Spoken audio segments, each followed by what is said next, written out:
Tuhan Yesus di minggu sengsara ke-6 dalam penghayatan kasih-Mu lewat pengorbanan di kayu salib.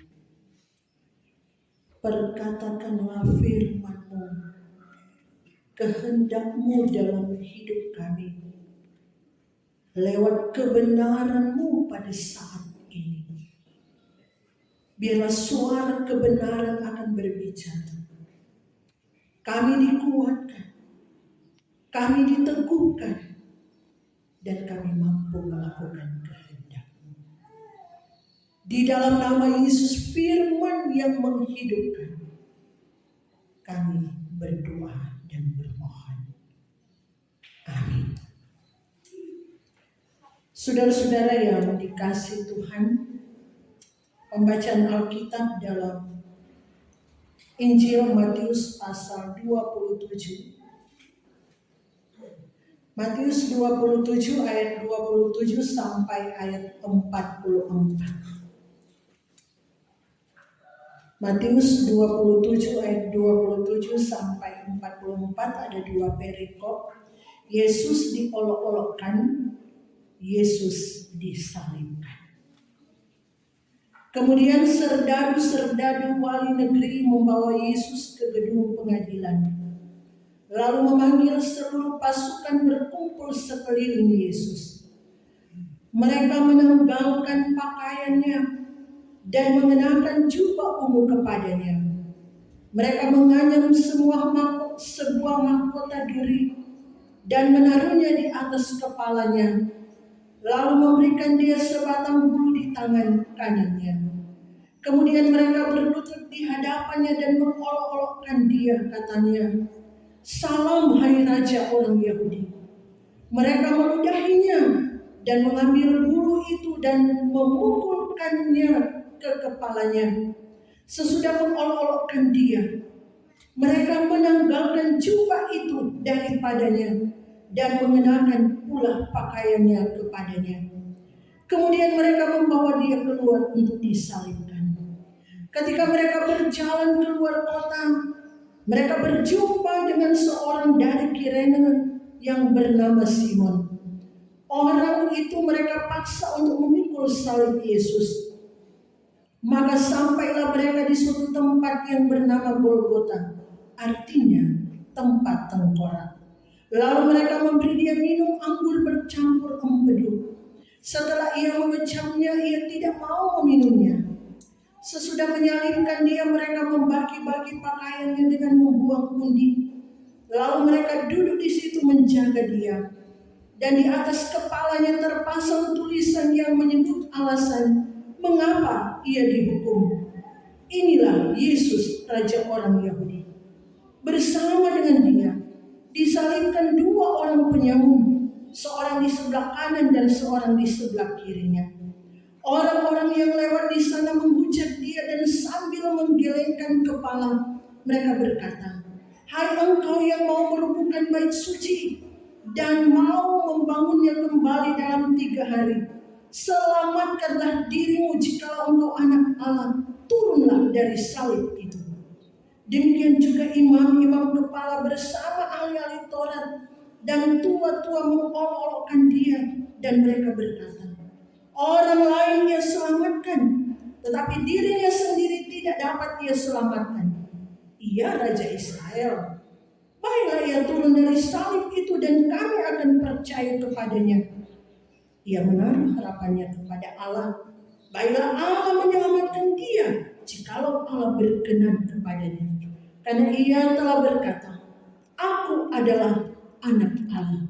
Bahkan penyambung-penyambung yang disalibkan bersama-sama dengan dia mencelahnya demikian juga. Demikian pembacaan Alkitab pada saat ini. Berbahagialah kita yang mendengar dan terus melakukan firman Tuhan itu dalam kehidupan kita setiap saat. Saudara-saudara, tidak dapat rasa langsung ada di minggu sengsara yang ke-6. Kita sudah dihentak pada penghayatan akan penderitaan Yesus, akan akan sengsara Yesus yang mati di kayu salib, tetapi yang hidup, yang beroleh kemenangan. Jikalau kita mau melihat ketika kita berada di minggu-minggu sengsara, kita memaknainya bukan secara lahiriah saja. Kalau secara lahiriah di minggu sengsara mulai pakai baju warna merah karena penderitaan. Ini boleh begini dan begitu karena penderitaan. Itu secara lahiriah.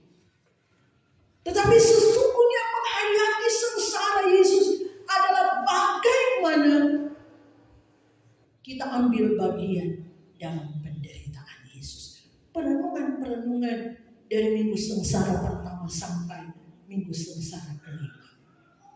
Mengambil bagian dalam penderitaan yang dirasakan dan dialami oleh Tuhan Yesus. Nah, saudara-saudara, mari kembali kita melihat bagian firman Tuhan dalam perenungan kita di minggu berjalan ini.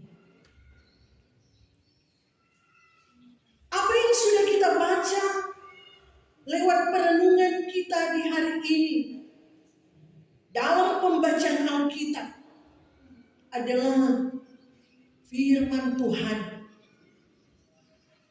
yang menggenapi apa yang dikatakan dalam perjanjian lama. Kejadian 3 ayatnya yang ke-15. Dia berkata begini. Aku akan mengadakan permusuhan antara engkau dan perempuan ini, antara keturunanmu dan keturunannya. Keturunannya akan meremukkan kepalamu dan engkau akan meremukkan tumitnya. Itu yang disampaikan dalam perjanjian lama. Akan meremukkan. Saudara-saudara, musuh utama kalau kita baca sepanjang Alkitab, musuh utama Tuhan Allah dan orang-orang percaya adalah si iblis. Itu musuh utama kita. Iblis ini banyak pengikutnya. Alkitab saksikan sepertiga dari malaikat yang diciptakan Allah yang memberontak kepada Tuhan Allah. Mereka dikatakan roh-roh jahat. Kalau orang baca di perjanjian baru, yang banyak itu disebut apa? Legion. Kemudian penghulu-penghulu setan di Alkitab dikatakan disebut Beelzebul atau Lucifer. Kemudian manusia-manusia yang mengikuti keinginan dari Lucifer. Itu musuh Tuhan Allah dan musuh orang-orang percaya. Mereka menginginkan supaya kita binasa. Nah, saudara-saudara, siapa yang dapat mengalahkan kuasa-kuasa jahat ini? Secara manusia biasa, orang tidak sanggup. Tidak ada manusia yang sanggup untuk mengalahkan kuasa jahat. Alkitab katakan dalam Wahyu 12 ayatnya yang ke-11, yang bisa, yang sanggup mengalahkan kuasa jahat, pertama adalah darah anak domba. Itu yang pertama. Yang kedua adalah anak-anak Tuhan, kesaksian orang-orang benar. Itu dalam Wahyu. Yang dapat mengalahkan kuasa jahat. Manusia biasa enggak. Cuma darah anak domba dan Tuhan atau kesaksian orang-orang benar. Kalau kita melihat dalam bagian pembacaan ini, bagaimana darah anak domba Allah dapat mengalahkan si jahat, atau dikatakan dalam Wahyu tadi, pendakwa kita, mengalahkan si iblis. Dari perjalanan Yesus ketika dia mengalami mulai dari penangkapan, berhadapan dengan pengadilan. Pertama, Yesus berhadapan dengan pengadilan agama. Imam Hanas dan Imam Kayafas. Apa yang mereka temukan ketika mereka berhadapan dengan Yesus? Mereka tidak mendapatkan kesalahan apapun yang dilakukan oleh Tuhan Yesus. Yang kedua, ketika Yesus dihadapkan dengan pengadilan sekuler, pengadilan dunia, Herodes dan Pilatus, apa yang mereka temukan? Apakah ada kesalahan yang dilakukan oleh Yesus? Tidak ada kesalahan apapun yang mereka temui, yang mereka dapatkan dalam kehidupan Yesus. Sekalipun mereka sudah menggunakan saksi-saksi palsu, dengan segala macam cara, orang mau cari Tuhan Yesus supaya kesalahannya tidak ada sama sekali. Nah, di sini saudara-saudara, iblis mulai dikalahkan. Di sini iblis sudah mulai dikalahkan. Iblis menggunakan berbagai cara untuk menjatuhkan Yesus. Hasil akhir, Yesus itu dihukum mati. Bukan oleh temuan-temuan karena kejahatan-kejahatannya, tidak. Tapi hasil akhir sampai Yesus harus dihukum mati adalah apa? Demonstrasi. Teriakan orang-orang banyak. Salibkan dia, bebaskan Barnabas. Ini yang membawa Yesus harus dihukum mati. Demonstrasi. Teriakan orang banyak. Siapa pelaku-pelaku demo ini? Orang udah baca tadi siapa? Ahli-ahli Taurat, orang-orang Farisi, orang-orang Yahudi, tua-tua. Mereka yang berteriak-teriak, salibkan Yesus, bebaskan Barnabas. Saudara-saudara yang dikasihi Tuhan, ahli Taurat bernama ahli. Berarti orang tahu isi Alkitab, isi hukum-hukum Tuhan. Orang tahu. Orang tahu Yesus tidak bersalah, tetapi karena iri dengki, karena cemburu, mereka berupaya untuk menjatuhkan Yesus. Orang tahu firman Tuhan dalam Ulangan 16. Kalau orang baca ayat 18 sampai 20, hukum Taurat mengatakan apa? Harus berlaku adil, jangan memutarbalikkan keadilan. Orang tahu itu. Tetapi Yesus yang tidak bersalah harus dibuat bersalah, memutarbalikkan keadilan, kebenaran. Yang kedua adalah jangan memandang bulu. Kenapa? Yesus itu berupaya untuk mereka singkirkan. Orang pikir, siapa kok ini Tuhan Yesus? Siapa ini Yesus? Dia orang lemah, orang miskin, cuma anak dari Yusuf dan Maria secara daging. Lalu orang lihat ini, cuma Yusuf dan Maria anak, kuasa yang ada padanya sungguh luar biasa. Orang ini ahli orang imam-imam kepala kecil sekali, tidak ada apa-apa sehingga orang banyak ikut pada Yesus.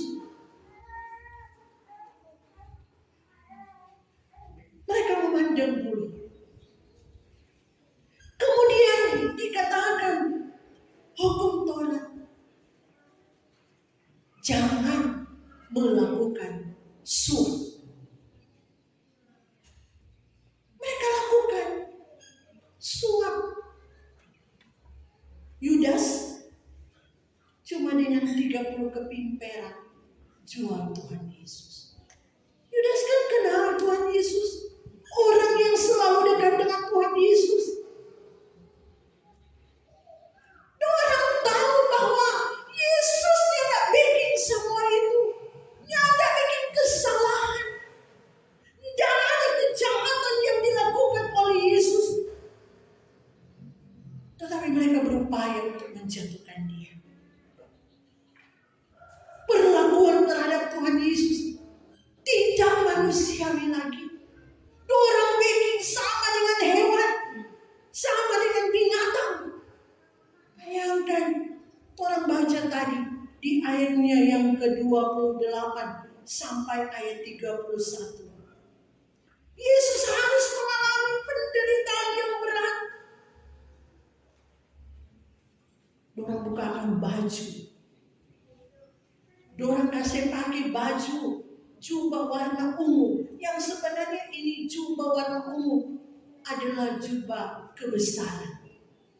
Tapi dong kasih ke Tuhan Yesus sebagai tanda kehinaan. Oh, ini tuh raja orang Yahudi. Orang pukul, orang cambuk dengan cambuk besi yang berduri. Orang ludahi, orang caci maki.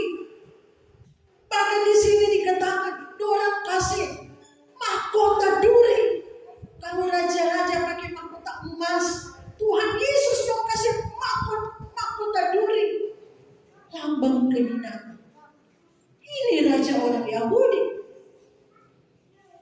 Bahkan mereka menyerahkan sebuah bambu bulu, kasih tongkat sebagai tongkat. Orang saya pegang Tuhan Yesus. Biasanya kalau raja pegang tongkat emas, Tuhan Yesus orang kasih bulu. Orang kasih anggur asam, pahit. Tanda penderitaan yang tak terkatakan, yang harus dialami, dirasakan oleh Tuhan Yesus. Orang mulai bayangkan itu. Penderitaan yang luar biasa. Mereka dibutakan oleh kuasa jahat. Perlakuan mereka tidak lagi sesuai dengan apa yang diinginkan. Saudara-saudara, luar biasa penderitaan Yesus.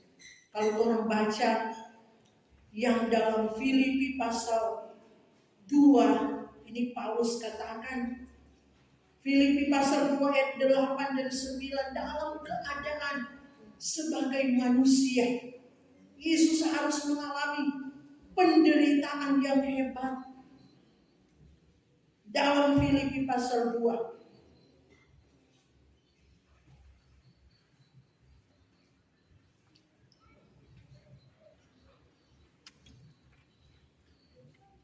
Filipi pasal 2 dikatakan, yang walaupun dalam rupa Allah tidak menganggap kesetaraan dengan Allah sebagai milik yang harus dipertahankan, melainkan telah mengosongkan dirinya sendiri, mengambil rupa seorang hamba, menjadi sama dengan manusia. Dalam keadaan sebagai manusia, Ia telah merendahkan dirinya dan taat sampai mati, bahkan sampai mati di kayu salib. Itulah sebabnya Allah sangat meninggikan dia dan mengaruniakan kepadanya nama di atas segalanya. Bayangkan mengalami penderitaan, direndahkan serendah-rendahnya, tapi Yesus siap untuk menjalaninya. Yesus tetap menghadapinya. Dalam 1 Petrus 2 ayat 22-23, bahwa Tuhan Yesus tidak berbuat dosa, tipu tidak ada di dalam dirinya. Ketika dicaci maki, ia tidak membalasnya dengan mencaci maki. Ketika ia menderita, ia tidak mengancam, tetapi ia menyerahkan kepada Dia yang menghakimi dengan adil. Ia menyerahkan kepada Dia yang menghakimi dengan adil. Itu dalam Filipi 2 ayat 22 sampai ayat 23. Bahkan diuraikan dalam Ibrani 5 ayat 7. Dalam hidupnya sebagai manusia, ia telah mempersembahkan doa dan permohonan dengan keluhan kepada Dia yang sanggup menyelamatkannya dari maut. Luar biasa yang dialami oleh Tuhan Yesus. Sebenarnya saudara-saudara, dalam pandangan manusia duniawi, Yesus sudah kalah. Bayangkan dia dicaci maki, bayangkan dia diludahi, dicambuk, dikenakan mahkota duri, dipakaikan jubah ungu. Sesudah itu dibuka lagi, bayangkan ditelanjangi. Luar biasa penderitaan Yesus. Disuruh pikul salib sampai harus mati di kayu salib. Saudara, dalam ukuran dunia sekali lagi, pandangan dunia, fisiknya sudah hancur. Kan itu mereka katakan Yesus kalah. Fisiknya sudah hancur. Kalau dalam Ulangan 21 ayat 22 sampai 23, orang yang disalibkan itu adalah orang yang terkutuk, adalah orang pembuat dosa, pembuat kejahatan yang luar biasa. Bayangkan. Jadi ukuran iblis, Yesus sudah kalah. Yesus sudah gagal. Mereka bersorak-sorai, dunia berpesta, bersukaria. Dalam Wahyu 11 ayat 8 sampai 10. Kenapa mereka bersukacita? Bersukaria, berpesta, mereka berpikir Yesus yang merupakan penghalang mereka untuk hidup dalam dosa sudah selesai, sudah tamat. Itu yang ada dalam benak mereka. Apakah benar Yesus gagal? Tidak, saudara-saudara. Karena firman Tuhan katakan pada hari yang ketika Yesus bangkit, bahkan dalam Wahyu pasal 11 ayat 8 sampai 11 tadi dikatakan hari yang ketiga ada kebangkitan. Bahkan setiap apa yang Yesus katakan, rombak bait Allah, pada hari yang ketiga hari saja bait Allah itu sudah dibangun kembali. Menunjuk pada kemenangan Tuhan Yesus. Jadi Yesus tidak kalah, Yesus tidak gagal. Yang gagal, yang kalah di sini adalah iblis dan pengikut-pengikutnya. Mereka sudah kalah. Saudara-saudara, dalam situasi seperti ini, sebenarnya Allah Bapa di sorga yang melihat peristiwa yang dialami oleh anak yang Dia kasih, sebenarnya sakit sekali. Kenapa dalam situasi itu Yesus tidak membalas? Apakah Yesus tidak sanggup untuk membalas? Dan Yesus Tuhan kita menghadirkan bala tentara surga, kita boleh kalahkan. Tetapi dia harus tunduk pada kehendak Bapa. Yesus sedang membalasnya. Dia sanggup merendahkan dirinya, taat sampai mati di kayu salib. Tetapi ingat saudara-saudara, ia menyerahkannya kepada Allah yang menghakimi dengan adil. Dia menyerahkan, tadi di Ibrani dia bilang, dengan ratap tangis, dengan doa dan ratap tangis. Dia menyerahkan kepada Bapa di surga. Begitu dengan kita. Kalau kita mau menang atas dosa, atas caci makian, kalau kita mau menang dari fitnahan, dari berbagai aniaya, dari berbagai hal yang kita terima di ludah, saudara-saudara jangan membalas. Memang dapat lihat itu orang kalah, dapat lihat kalah. Itu ukuran dunia, orang tamat selesai. Tapi orang yakin ketika kita tidak membalas kejahatan dengan kejahatan, di situ letak kemenangan kita yang sempurna. Ingat, tadi dikatakan Yesus menyerahkan semuanya kepada Bapa sebagai hakim yang adil. Begitu dengan orang. Mungkin kelihatan orang diam saja, tetapi Yesus tahu apa yang kita alami ketika kita diperlakukan dengan tidak adil, bahkan mungkin sama seperti binatang, sama seperti yang dialami oleh Yesus. Ingat, Tuhan tidak tinggal diam. Murka Tuhan sungguh luar biasa. Ketika kita dipermalukan, Tuhan tidak tinggal diam. Ada penghakiman kecuali berkorban. Jangan kita menjadi sama seperti imam-imam kepala, ahli Taurat tua-tua yang berteriak, salibkan Yesus, salibkan di Yesus. Lepaskan Barabas.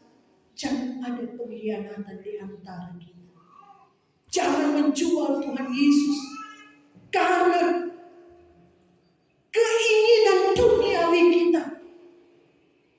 Jangan sampai jadi sama seperti Pilatus, cuci tangan dengan kenyataan yang dihadapi.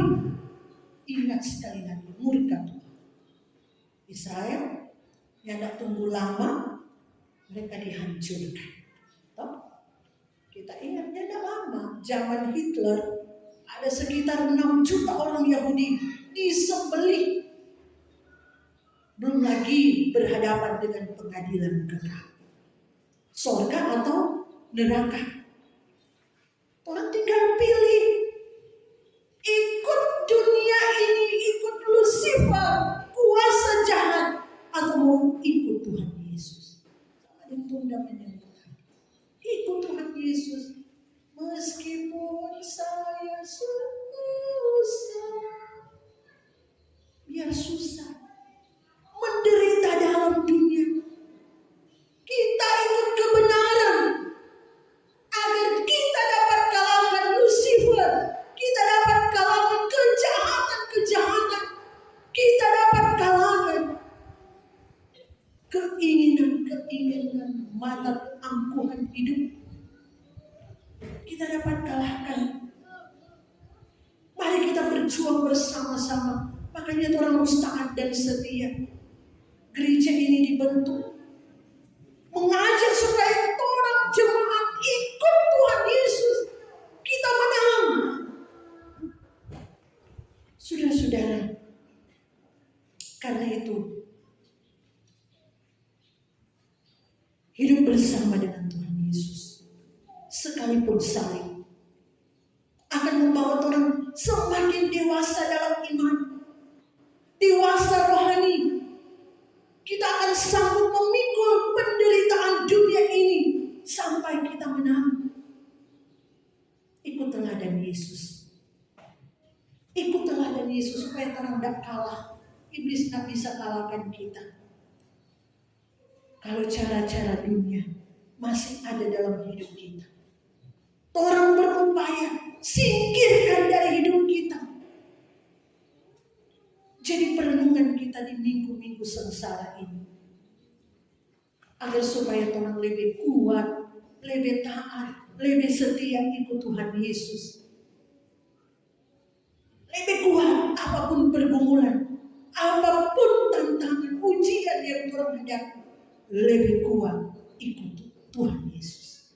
Ambil teladan Yesus. Jangan pernah orang menyerah. Sekalipun Yesus fisiknya hancur, dia tetap menyerahkan kepada Bapa. Begitu di Tuhan. Jangan ini cuma pasal kecil, belum dikit hancur baru dapat tanda sedikit. So segala macam yang keluar di mulut itu kerja iblis. Karena itu mari kita penuhi panggilan Tuhan, lakukan kehendaknya, pikul salib Tuhan, pikul salib. Kita bilang itu lalu, so bukan kayu yang Tuhan pikul, tetapi dengan berbagai ujian, dengan berbagai penderitaan, kesukaan maju terus, jalan dengan Yesus, tetap kuat, jangan pernah menyerah. Tuhan Yesus memberkati.